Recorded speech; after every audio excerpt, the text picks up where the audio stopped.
我而家身處咧就係拉斯海馬 Ras Al Khaimah，而你見到我後邊呢個名咧就係 Amajane Island。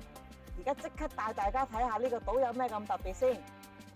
Amajane Island 咧係一座人工島嚟嘅，以佢獨特嘅設計同埋海景聞名。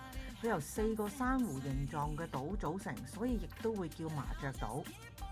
拉斯海馬主要開發旅遊同埋房地產項目，島上邊咧會有豪華酒店啦、高端住宅、沙灘同埋海濱長廊，提供豐富嘅休閒娛樂設施，好似水上活動、餐飲同埋購物體驗。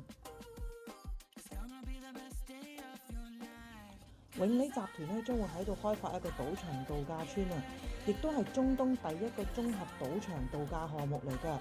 預計喺2027年就會落成，到時將會包括豪華酒店啦、高端餐飲、娛樂設施同埋會議中心。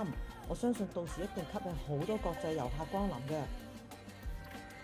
想知更多有關阿聯酋嘅資訊，記得 comment、like 同埋 subscribe 我哋嘅 channel 啦。